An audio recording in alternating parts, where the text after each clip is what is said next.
Monday night, I found police officers in the hallway. So wrote New York resident Daryl Bash. He explained the suite next to our condo is a very small studio, and the neighbors who lived there when we moved in fit the profile: young, professional, and private. That's why I was surprised when the new guy moved in. He was older. He didn't work. He was pleasant enough, but also awkward. His place was a disaster. When I left my suite, I'd sometimes see into his. Laundry baskets were stacked from floor to ceiling. A trail of debris began at his door and continued all the way down the hall. I'd sometimes find his cart and his backpack outside his door. We've always wanted to hold a floor party. We didn't. We never invited our neighbor for a coffee. We'd make small talk in the hallway, but I never learned his name. On Monday night, I found police officers in the hallway. More police arrived, and someone in a suit. Someone must have complained, I thought. The police must have called a social worker. But then I heard them talk about the coroner. My neighbor died last weekend. They found his body on Monday.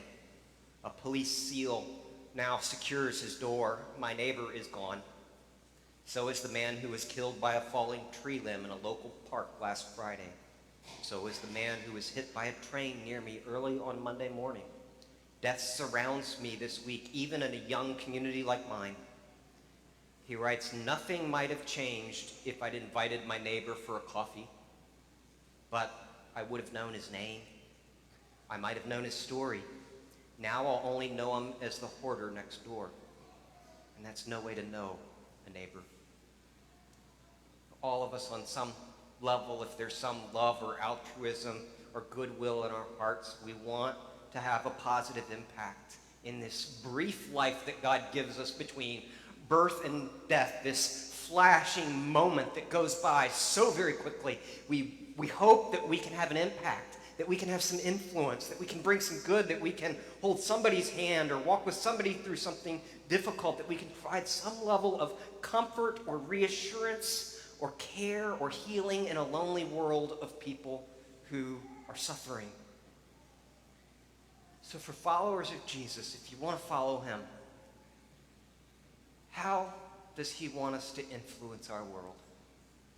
How does he want us to provide leadership within our sphere, whatever that looks like?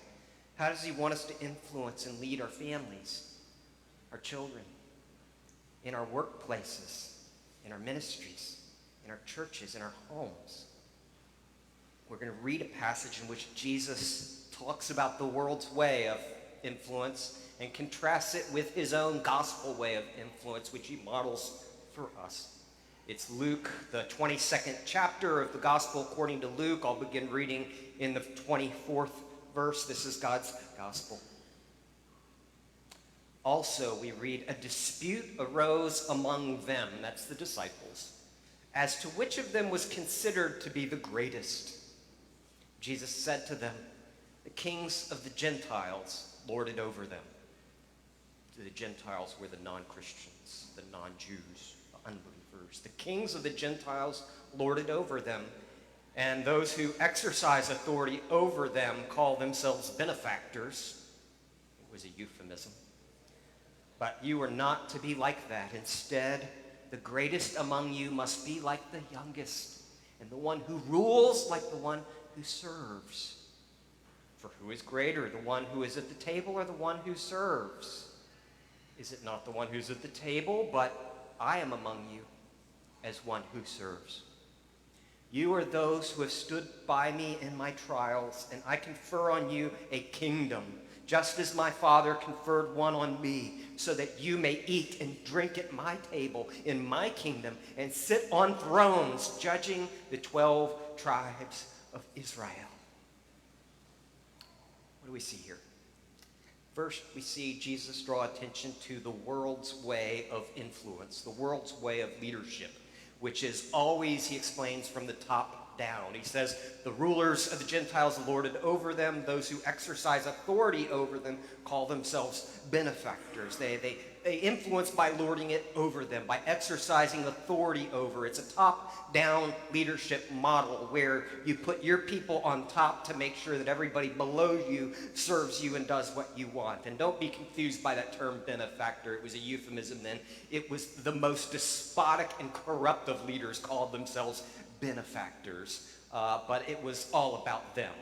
Even if they were tyrants. The main benefit was always the leader and the people who were in his inner circle, and everyone else is basically used to accomplish his need for ego. And religious people Jesus is exposing here, actually the disciples are exposing it themselves because they're the ones who wrote the Bible, and so this is there with their own permission. They look horrible. They're doing the same exact thing. They're arguing over which one is considered the greatest. Now, it's not even just arguing over who's better, but who does everybody else think is better? You know, if you can imagine Greg and Sam and Keith sitting around arguing over which of them's best. It's an ugly picture, but a dispute arose and they were arguing over who was considered the greatest. These are the 12 apostles here. Religious people can be just as worldly. Religious people can be just as fixated. Followers of Jesus can be just as fixated on having authority and being on top and being seen to be the greatest. It's no different than the pagans. It's still a top-down, authority-based model. And, you know, when I see a pastor, a fellow pastor, no one here, but when I see a pastor who's having to pull rank and demand that he be respected because of his office, I see a pastor who has already lost leadership of his church. And he's already lost their respect because he's pulling rank instead of influencing them by being their servant. When I see a dad or a father or a husband pulling rank and demanding that people respect him because of his leadership role in the family, I'm looking at a father who's probably already lost leadership of his family. And the only way he's going to get it back is not by demanding respect and obedience, but is by getting down on his hands and knees and fighting over the towel instead of fighting over the crown. It's the only way. And if you're there, and we see 12 apostles here who they're right there. They're there. They've blown it. You know, the only way you're going to break free of that and regain any leadership and any trust, whether it's of your church, your family, your ministry, your co-leaders, your employees, is by getting down on your hands and knees and serving them. And if you serve them long enough without trying to control them, they will eventually regain trust in you. And you will find they will follow willingly and joyfully because they trust you. But, you know, if your Proverbs 31 wife can't see a field and buy it without your permission, then there's something wrong. You've got a top-down worldly model in your relationship. We do it the same thing. The disciples are right there with the leaders of the Gentiles. And the way it functions is it becomes all about my need for self-advancement. I need to justify my own existence. You know, we're no different from the apostles. If you're looking down at them, just let's look in the mirror instead. Because we maybe have less opportunity because we're not like Jesus' top 12. But, you know, we still are driven by a need to validate our existence. And there are all sorts of ways we can do it, but it's a powerful idol of the human heart, wanting to make a name for ourselves. It's why, you know, Jesus says those who are regarded as rulers of the Gentiles lord it over them. Their high officials exercise authority over them. They're driven by the need to be greatest. The need to be someone in some corner. I remember when I was in high school, my goal was to be the most academically excellent and advanced student in my high school, in my graduating class. And sadly, I was number 4 out of 600 or so. But I could tell you exactly why those other 3 didn't really deserve their spots, because they didn't take as hard of classes. They didn't have as many advanced placements. They didn't graduate with nearly as many college credits at University of Virginia as I did. You know, I was trying to make a name for myself because I stunk at everything else. I wasn't doing sports, you know, and so I tried to be smarter than everyone else, and it made me judgmental and ugly and narrow and angry and incredibly controlling with anyone who might threaten that. You can try to become important by political power or religious power, which we see with the disciples here and with the rulers of the Gentiles. Others seek to achieve that sense of self-importance through relationships, and so You make all sorts of compromises with your faith in order to make sure that you're loved and accepted and wanted by the people from whom you feel you need that love and acceptance and welcome. Some of us may seek it through wealth, not just through money, but the things that money can gain us, whether it's the wardrobe or the investments or the house or the boat. Oh, look where I can afford to live, everybody. You know, we're all trying to gain some kind of personal significance for ourselves through what we do, because we're all afraid that at the end of the day, we will be a zero, or we will be viewed as a zero. Some seek personal validation to justify their existence by feeling needed, by being helpful. This is the trickiest of them all, because it can look so much like a servant's heart, but it can still be incredibly self-centered and just masquerading as love. If you're helping people and taking care of them because it makes you feel important, it's still all about you. You know, because you're using their neediness to enable you to feel good about being the hero. It's inescapable. Our hearts, John Calvin said, are idol factories. Even when we're doing the right thing, we can be doing it for all the wrong reasons and not even realize it. You know, the Bible says our righteous deeds are filthy rags. It's a very accurate statement. You know, this drive, it compels us to need to advance ourselves at other people's expense.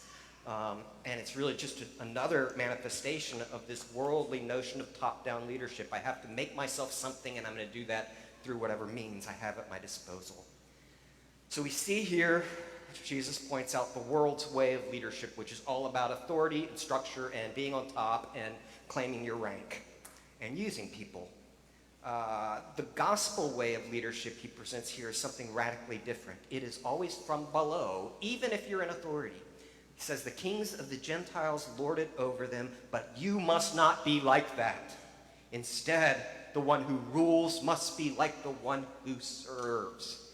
This means, you know, loving the way Jesus loved us when he went to the cross. Jesus sitting there suffering, saying to you, come and join me in suffering for the world. Join me in suffering for the salvation of the nations. Join me in suffering for the sake of the poor and the needy, and suffering for the sake of my church and my kingdom. It's a sacred calling to suffer in order to help other people and to suffer on purpose and to sign up for that.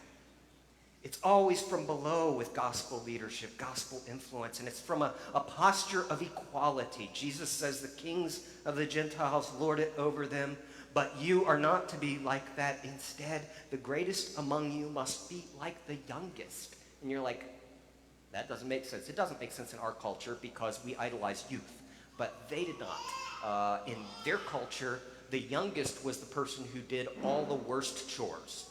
The youngest was the one who was emptying out the latrine, who was cleaning the toilets, who was skinning and cleaning the fish and you know, putting the worm on the hook when you go fishing. They had all the worst jobs because they were the youngest. They had no power. They had no influence. They were the bottom of the totem pole. And Jesus says, if you're given a position of authority, whether as a business person, as a minister of the gospel, as a parent or husband or leader or pastor, he's saying, you have to be the one doing the worst jobs.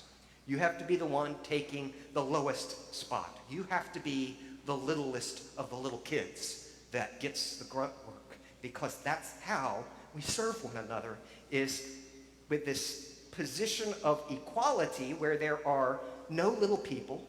We're doing the Lord's work the Lord's way. That means a posture from below, with a posture of equality, so there's no room for scorn. There's no room for belittling anybody. There's no room for demanding respect. There's no room to do anything other than protect everyone's seat at the table and make sure that everyone's voice at the table is respected, whether they're right or whether they're wrong, because they are made in God's image and you're respecting God's image in them. And God is something we want to serve, so we serve God's image in other people, even when we don't necessarily like them. Because that's what Jesus did. When we were his enemies, he died for us. This is a message here where Jesus is saying that true greatness lies in service to others. For who is greater, he asks, the one who's at the table or the one who serves? Well, of course it's the one who's at the table, but he turns it upside down. He says, but I'm among you as one who serves. He, the Lord, the King, who gets down on his knees and washes the dirty, disgusting, sore feet of his disciples. Deliberately putting yourself under your spiritual siblings, following Jesus who saves the world by giving up power. It's the opposite of what the world does. You know, the rulers of the Gentiles rule from above. It's all about power and authority. It's all about dominance. It's all about demanding respect. He's saying, now you get down on your knees and start serving people. You know, often when Christians talk about influencing the culture, we easily fall into a worldly top-down model of influence that's not the model Jesus gives us here. And certainly there is a place for Christian statesmen, Christians in government, Christians in authority in all different places. We want to be salt and light. But the way Jesus says ultimately you're going to change the world is not by getting your people on top and forcing all the non-Christians to act like Christians. You know, if you do that, they will hate us with good reason, because we're using the worldly tools of power to manipulate people into doing what we think God wants them to do. And they will hate you. And often Christians are despised because we have been very eager to use the force of governmental authority to try to get non-Christians to act like Christians when the Christians aren't even acting like Christians. And so, yes, we want to be salt and light. Yes, we want to be influenced. Yes, we never park our faith at the door. And yes, there's always that call to come and bring justice to victims, whatever stage of life they might be. But Jesus says, the way I want you, my followers, to focus, even if you are put in authority, is from below, with this radical call to service. Not from being on top, but from being beneath. I look at who has had the biggest impact on my life, and the one figure, the one being that has had the massive, train wreck of my life, crashing into him and having to rebuild everything from scratch. The one who's influenced me more than any is Jesus. And I ask, how did Jesus influence me? Was it by standing over me and demanding to be Lord? Or was it because when I was his enemy, he died for me? When I was dirty, he got down and washed my feet. And that's what makes me love him as my Lord, because he loved me as my Savior. You want to have influence? Serve. There's an extreme vision here for how the followers of Jesus are to lead.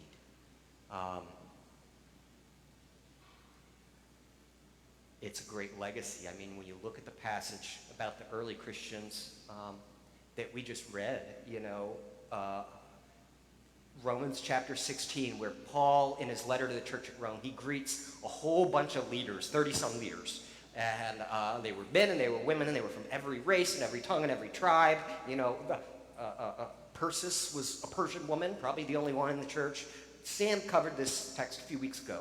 But what you notice is all these people that he's describing as leaders and greeting as leaders, what they're defined by is their service.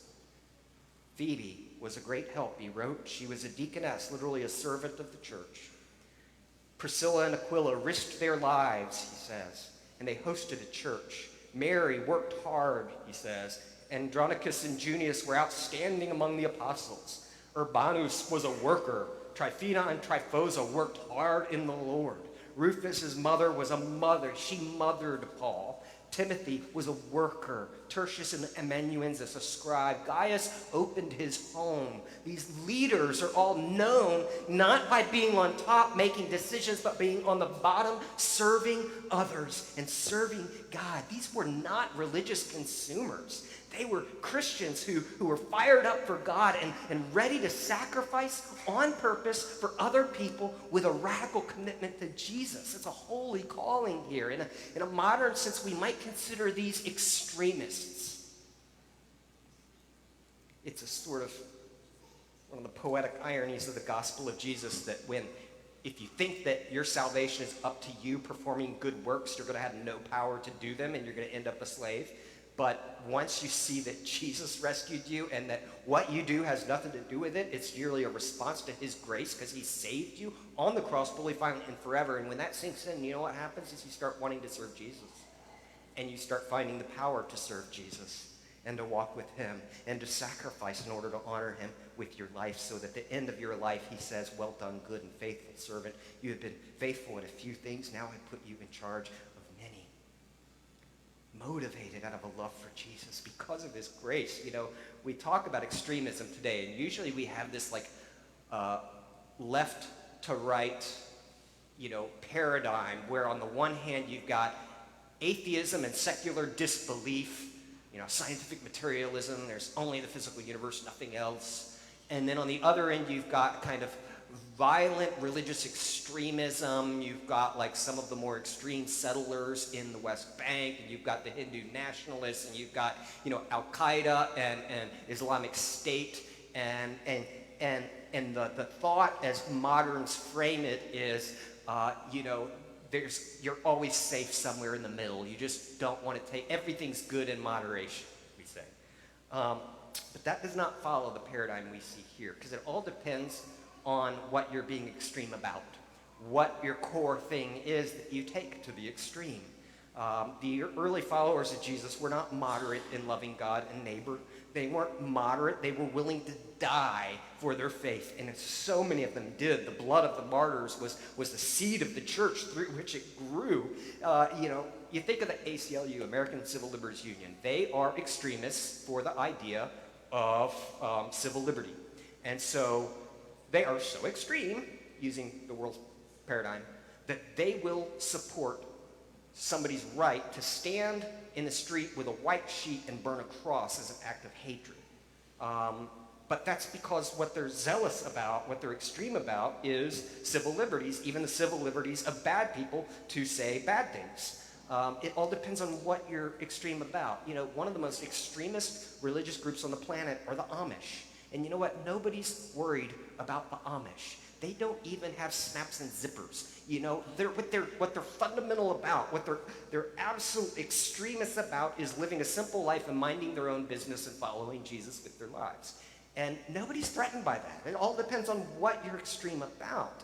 And if what you're extreme about is a God who died for his enemies, that gives you a foundation, not for extreme hate, but extreme love of your enemies and love for those who disagree with you and think you're wrong. That is a foundation which you can never take too far. What if we're extreme in our love for our enemies? What if we're fanatically gentle?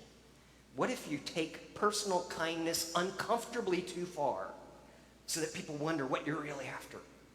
What if you're extremely understanding and single-mindedly generous, militant in seeking the peace of your city, and zealous with a fanatical commitment to love the poor and the weak and the marginalized and the unloved?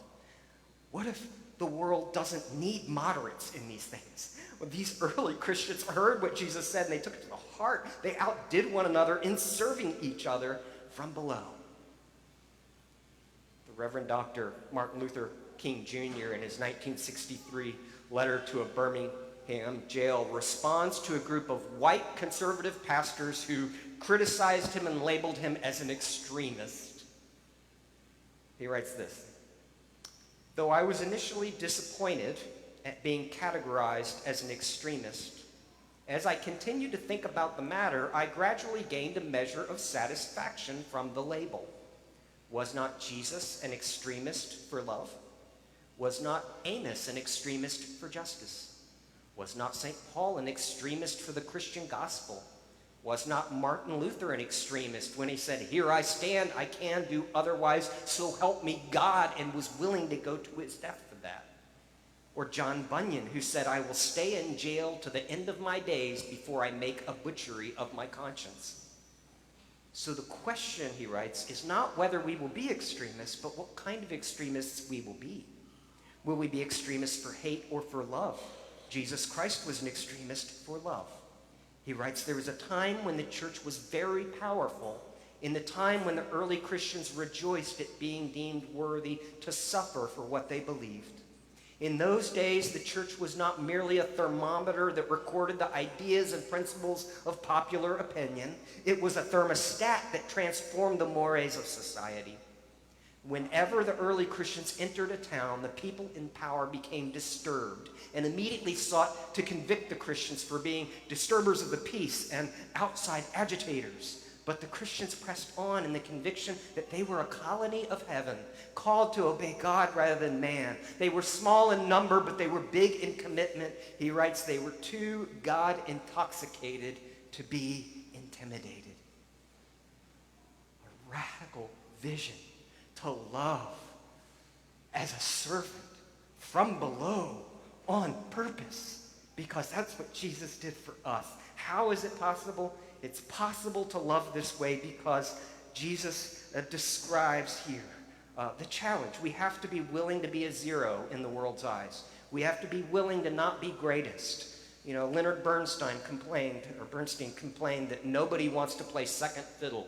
You know, everybody wants to be first violin. Nobody wants to play the supporting role. But what if all of us argued for a place to take the supporting role? How many voices would then come out and find the freedom to be themselves, to be honest, to not have to hide? How beautiful it would be when leadership then comes from everybody, because we're arguing and fighting over who gets the lowest seat at the table and then watching Jesus move people up. It means being willing to take on shame. It was, you know, for the shame of recognizing our own selfishness. And if you really start radically serving people, not for your sake but for theirs, and for God's honor, then God will use that to show you just how selfish and hard your own heart is. I was reading something from Dr. Mary Poplin, where she did an extended visit with Mother Teresa's Missionaries of Charity in India, dealing with the poorest of the outcasts who had severe medical issues.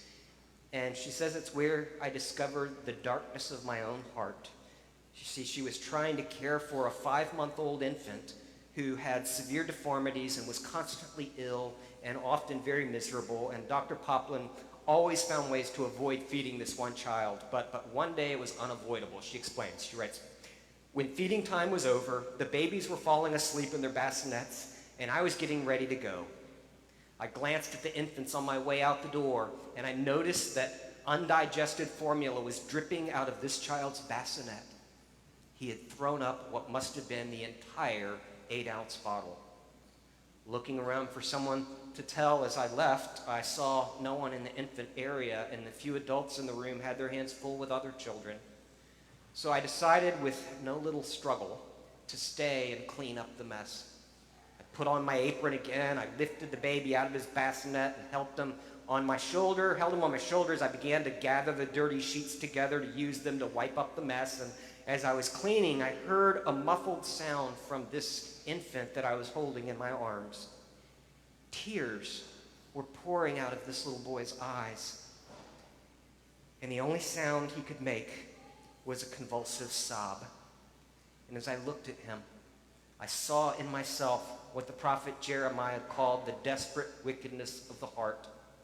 I realized I had approached this task with a spirit of resistance and impatience. I had thought very little, if at all, about this little child and about his needs other than to be clean.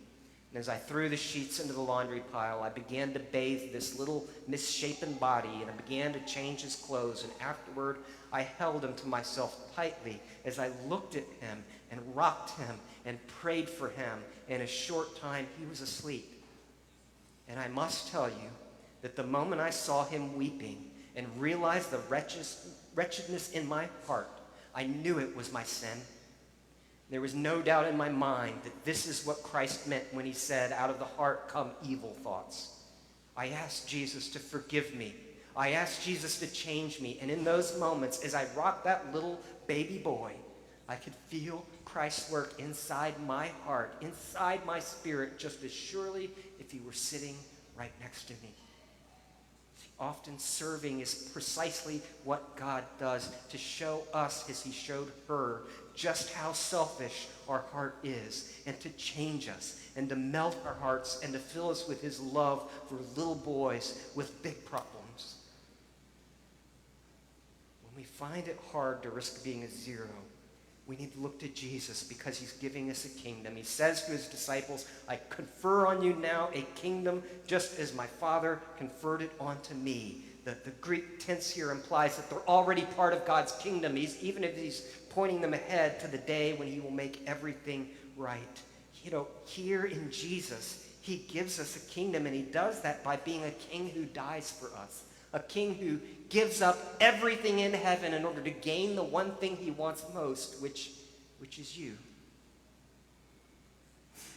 Because he loves you. He says, I am among you as one who serves. That for us is not just our example. It's not just our model. It's our empowerment. You can't get down on your knees and serve a difficult person unless you know that Jesus is behind you down on his knees and he's washing your feet while you're difficult as a person. That's the love of God that captures our hearts when we realize that he is everything we have and everything we need. That enables us to do the hard work to confront our selfishness and ask God, Lord, give me the heart of a servant as you, Jesus, have served me and washed me and cleansed me and brought me into your family and given me a life and blessing and future that even death cannot take away from me. You, Lord, are my treasure. As you, Lord, have treasured me.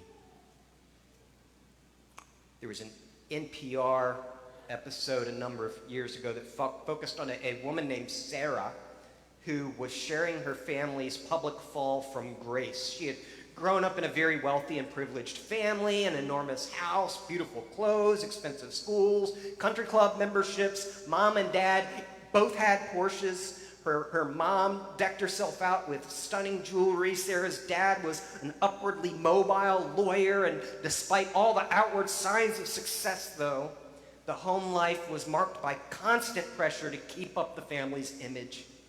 Sarah explains rules were very important. Etiquette was very important.